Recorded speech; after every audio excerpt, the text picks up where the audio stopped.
Welcome back to a special episode of the 515 Sports Podcast. I'm your host today, Stefan Stockwell. Joining me is Aaron Hickman and Spencer Schultz. Today we'll be discussing the USA preview, and since I know very little about soccer, I will be hosting and turning it over to these two. So we'll start with the basics. Does this team get out of the group play stage and make it to the knockout? You can go first, Spence. I just picked Wales 2, US 3 for Group B. So based off that, I would say no. But I'm still confident. I don't know. It's such a hard place because we have all this talent. Obviously, Greg Berhalter, I'm not too confident in as our leading our squad. I'm going to say no, just because the experience of Wales and then obviously the talent of England. Yeah, I mean a lot's going to be riding on that first game versus Wales. I think the group. I think that's when the group's decided right there. I agree with that. I think come Monday, we're gonna find out real quick how USA is gonna be looking in Group B. I do think they make it out of the group stages very tentatively, but I do think so. I think they lose immediately in the knockout round, probably to. I think I have them against the Netherlands, but Yeah. yeah, I don't think they match up well with Netherlands at all. But aside from that, I think Group B goes England 1 just because of their talent, even though they're missing a lot of pieces. Still clearly the most talented squad in the group. I think Wales really comes down to what kind of Gareth Bale we get. They are more experienced, but I think the U.S. does have more talent than Wales. Overall, it's just if Bale can play a takeover kind of game, because I don't know if the USA has a takeover player in the way that Gareth Bale can be. So that's the main thing to watch for me. But yeah, all that being said, I tentatively have the US making it out of the group stages. So you two both talked about the Wales game. It's Wales. I obviously don't pay much attention to soccer, but I did see on Twitter it's their first World Cup in like 50 years as a country. Do you think that helps or hurts the US that team could, while you said their experience, could be feeling the pressure of being the first team in 50 years to make the World Cup and it being I the would first say. game? I would say. I don't think it'll have much impact for multiple reasons. Just because Wales has been in Euros in the past years, which obviously isn't as big as World Cup, but it's just right below it. You got guys like Gareth Bale. Pressure won't get to him, I don't think. Yeah, so I don't think it'll play that big of a deal. And then I think if you want to turn it as like Wales is hungry, I think U.S. is just as hungry because they didn't make the World Cup in 18. Yeah, that's what I was gonna say. It's not exactly the same type of pressure, but they both have a lot of pressure in regards to Wales finally making it after all these years, and the U.S. was so. I mean, it was ugly the way that they missed it in 2018. So I think they'll both be pretty hungry, and I think they both have some sort of pressure, but I also don't expect that to be what decides the game. I think just the matchups in the game itself will decide what happens. All right, now that we've talked a little bit about the expectations and what kind of could go on within the game, so let's kind of go deeper into the roster. Where do you think the US went wrong with the construction of the roster? Aaron, we'll go first with you here. We talked about this, Spence. I think we completely agree with each other that the three worst picks were Aaron Long, Christian Roldan, and Jordan Morris. That is just, I mean, if I were the manager and I had those players on my squad, that shortens my bench because I don't want them to see the field at all. Unfortunately, with Berhalter, you just know that he's gonna use those guys, and it's gonna be rough to watch. Like, if we come out in that first match against Wales and Aaron Long is starting because Berhalter seems to love the guy, I'm calling it right there. I don't Aaron Long playing a high line with Gareth Bale on the other side, you just know he's going to do some damage with Aaron Long. That guy is so slow. He's never faced a caliber player like Gareth Bale. So, yeah, I think Long, Roldan, and Jordan Morris were huge mistakes. I would have liked to see Malik Tillman in the squad. I'm also not willing to say that it's a mistake per se, but I definitely think Pepe being left out was interesting, to say the least. I don't mind Haji Wright being picked. Sargent is the most in form of any of the strikers right now, I think. But I think Pepe could have been in over Jesus Ferreira. I don't like dislike Ferreira. I just think that not picking Pepe was really interesting, considering how important he was in that 2021 run and those games against Mexico and some of the CONCACAF matches we had. Yeah. And just beyond that, I mean, I think it would have been important to take him because he's an important part of the future. He could be huge in 2026. Yeah. Yeah. So, I mean, just having him there, I would have taken 4 center forwards, especially because Sargent can play on the wing if absolutely need be. But I don't think that's a worry because, I mean, Reyna, Weah, Aronson can all play on the wing. Obviously, Pulisic on the left side. So I don't, and Jordan Morris, I don't understand that at all. So I would have taken Pepe. I watched a lot of Stu Holden and Alexi Lalas, and they kind of came around on the Roldan pick for me, just because he's a huge presence in the locker room, and yeah, he's just got a lot of experience. So I don't hate that pick as much, but I would have taken Tillman over him. And then, Long, I would have taken Mark McKenzie over him. Obviously, Chris Richards if he was fit, but I like Mark McKenzie. He's been, I think, the highest rated defender in Belgium's highest league this year. Meanwhile, Aaron Long got benched for a middle tier club in the MLS. So yeah, I don't understand some of those picks, but I will say, as Stu said, it really shouldn't affect those specific selections. Really shouldn't affect the outcomes of our games unless he opts to put in Long, which who knows, it is possible. But yeah. All right. So now that the roster's kind of been reviewed, let's get into the starting lineup. Let's do what you guys think it should be and what you think it will be. Spence, you can go first this time. All right, let me just quickly, Aaron, jump in if you disagree, but I'll just quickly say I think what both Aaron and I will agree on 100%, no debate. Dest at right back, Jedi Robinson at left back, Matt Turner at goalkeeper, Pulisic at left wing, and then Musa and Adams in the midfield. I have all those. Yep. All right. And then, okay, so for center backs, I think Zimmerman's pretty much a lock. He's done really well with the national team. Didn't have great form this year in the MLS, but, I mean, he's at least shown it for the U.S., so I think he'll be in there. He's a good voice, too, on that team.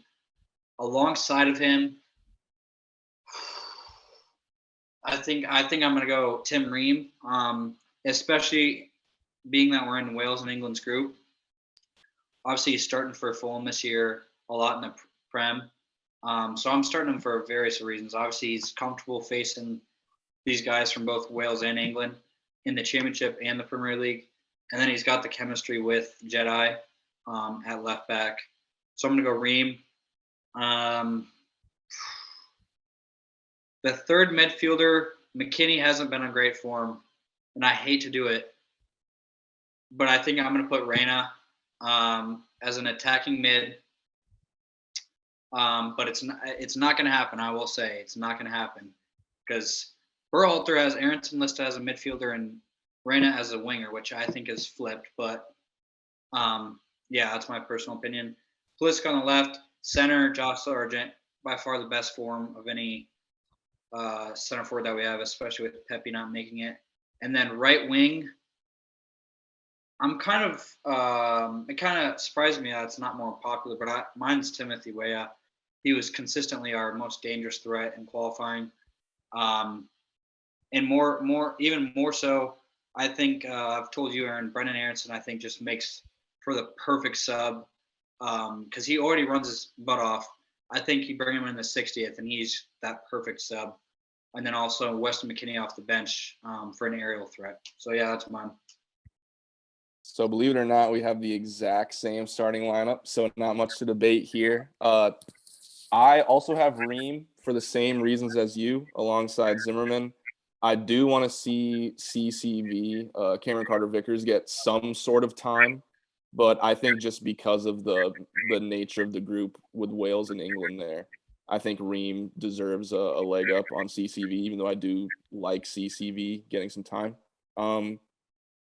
I also have Reina at attacking mid, just like you, with Musa and Adams rounding out the midfield. Everyone knows Pulisic is on the left, Sargent most informed center forward. I also think it's becoming more popular. I think people are really coming around to having Way on the right. And then Aronson as a super sub, I think really could do some damage if he comes in with his hair on fire. Just given the backline problems for making those runs that he's really become very good at, whether he was in Bundesliga or for Leeds this year. So then I think McKennie, it will be good to kind of ease him back in to national play. His form has not been great, but if he's coming on in like the 75th minute, 70th, 75th minute, and just really helping to hold possession in the midfield along with Adams, I think that could be huge. So we have the same exact lineup, so there's not really a debate here. Just kind of confirming the things you already said. Yeah, and I think I mean you mentioned CCV. I want to see get playing time too. And then I think my first fullback would be Scally off the bench. Obviously McKinney, maybe Luca De La Torre. So I think our bench options are really good too. Now, as for what Berhalter will do, I saw on Twitter. I'm not sure how credible it was, but supposedly at practice, it was McKinney, Musa, and Adams in the midfield. So I do think Berhalter's going to go with that. It was Ream and Zimmerman, so I think he'll go with that. And then he loves him some Jesus Ferreira, so I think he'll go with him in the middle. And then the right, I'm really not sure. I think he'll go with Weah on the right. What do you think? I really hope he goes with Weah, but I just don't understand at all having Reina as a winger and Aronson as midfield. Like Aronson slots in so nicely at right wing as a super sub, and Reina as an attacking mid, just kind of probing and doing the stuff that he does, just seems to make so much logical sense. But we know that's not the way things go with Berhalter. So, I do see him starting McKennie. I think Musa is. It's kind of nice that Musa works as a starter or as a super sub. I'd say like Musa and Aronson coming off the bench at the same time, I think would be a very nice pairing for that to happen. But just because of McKennie's experience and he does play for a big Italian club, I can see Berhalter sticking with McKennie, even though I wouldn't personally. And then I see what you mean with Jesus Ferreira. I do think he goes with Sargent, but I'm not going to be surprised at all if he starts Ferreira just because he does love that guy. So, but I guess I disagree on that. I do think he will, hopefully, fingers crossed, stick with Sargent. Yeah, I guess I just want more pace out of my winger. That's why I went with Weah. And then I guess the attacking mid, I like the Bruyne style that can pick out passes, which is Reina. All right, we'll get into some quick rapid fire questions to wrap it up. Captain America, we haven't talked about him yet. Christian Pulisic, or Pulisic, however you say his name. First time on the big stage. What are you guys expecting from him? Well, I'm hoping. So I'll start with this. I'm hoping that Tyler Adams is captain. And because I know there's the whole Captain America thing with Christian Pulisic, but I think it'll really help him kind of settle into World Cup play if Tyler Adams, who first of all deserves to be captain, is wearing that armband. That'll take some weight off of Pulisic and allow him to just kind of play more free, I think. As far as what I'm expecting from him, just in terms of play, I I expect him to play the way he's looked for the USA most of his career, honestly. Like, we saw flashes of what kind of player he can be in CONCACAF last year in that 2021 run. I know World Cup is a lot different, but he just seems to take it to another level when he's wearing the red, white, and blue. So I'm not saying I expect him to like hang with some of the best in the world, but as far as the USA goes, I would hope he looks like the best player on the field most of the time. Yeah, I agree. And for any of those that are saying, it's his first major tournament, or World Cup, whatever you want to say. So people might be worried about the lights being too bright. I have zero concerns about that, to be honest. Some of his best games in at club with Chelsea have been in the Champions League. So I really have no concerns about that. Yeah, I think he's like meant for these. I think he's a player that plays better in these kind of moments. So that's what I expect out of him. All right. Just give me a name here. Biggest surprise in a good way. Spence. I gotta think. All right, we'll go with Aaron first. It's hard to come up with a surprise, I guess, just because I don't know.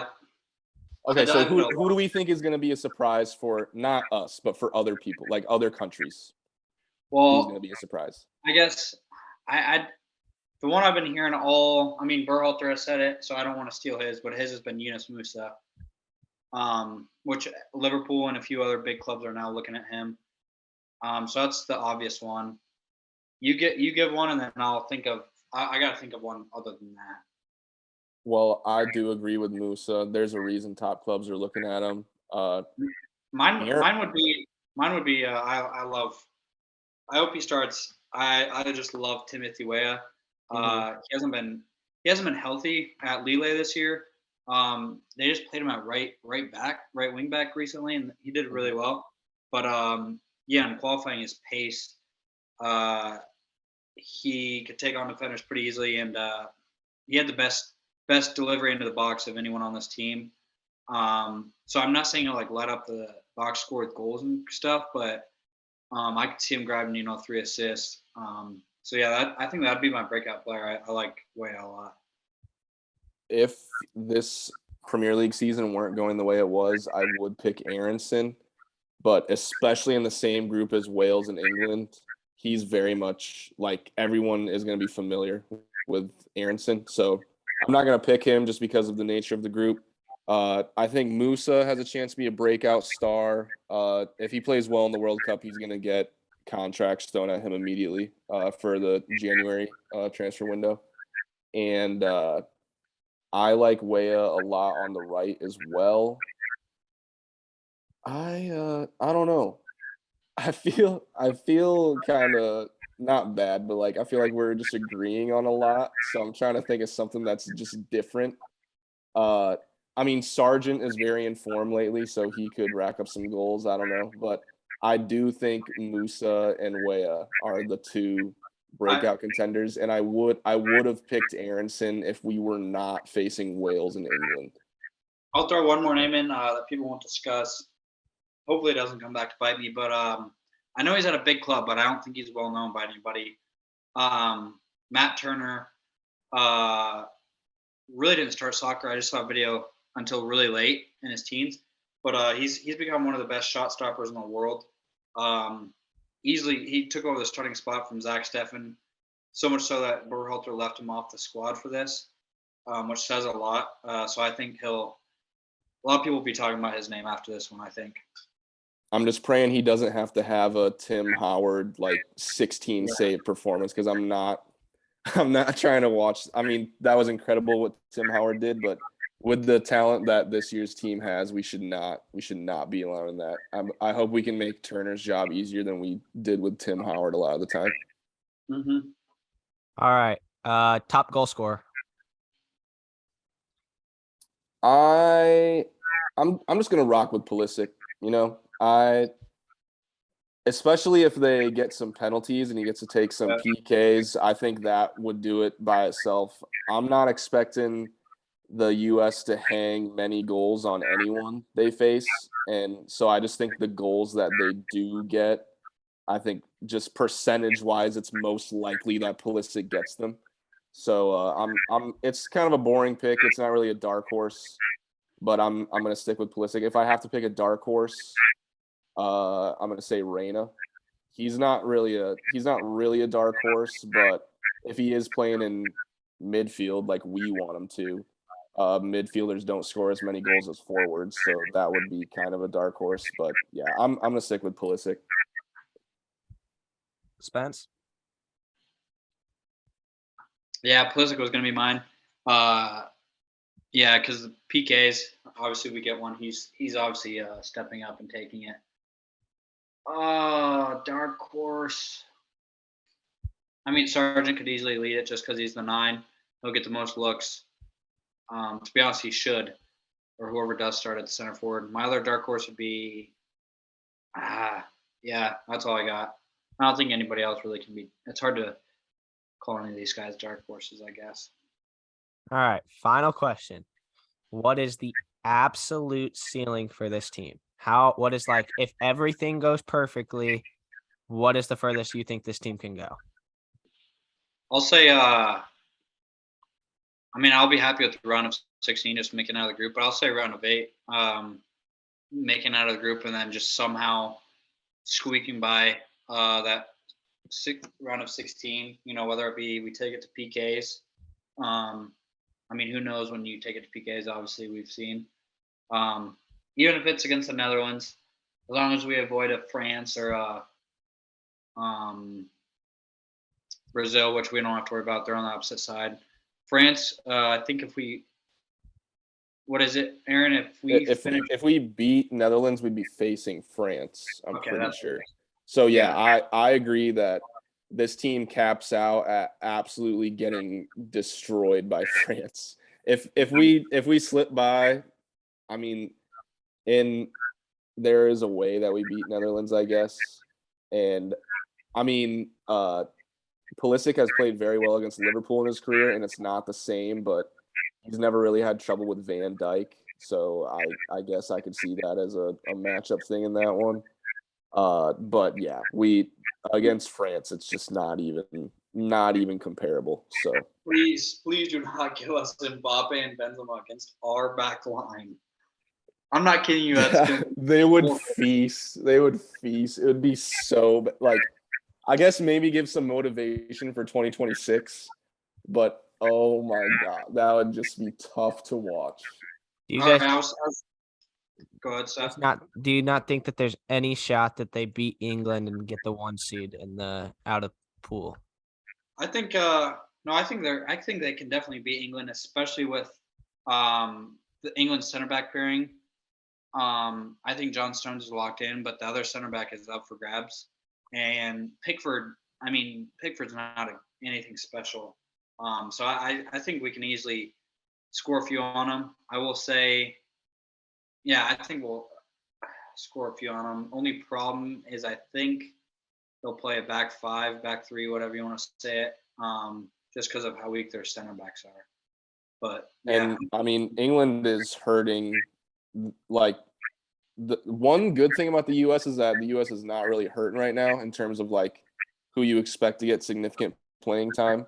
England is really hurting, and I think the biggest thing for them is, in my opinion, I think Reece James is the best right back in the world, and they're missing him. And I know how big he is for Chelsea, just because that's my favorite club, but he's the same for England. The way he's able to put people in his pocket defensively and also attack offensively. He puts in a lot of beautiful crosses for assists. He'd be setting up Harry Kane beautifully if he were playing, and they're just not going to have that. So I think that is a big thing for England.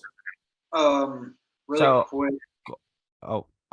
Quickly, what I was going to say was, unless the site I used in the article I used to create our bracket is wrong, if US takes second, they get Argentina in the second round if they beat the Netherlands. If they take first, they would then get France in the second round.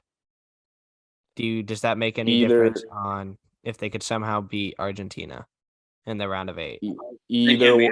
Either way, Mbappe and Benzema are feasting, or Messi is feasting. Like, either way, they can't beat Argentina.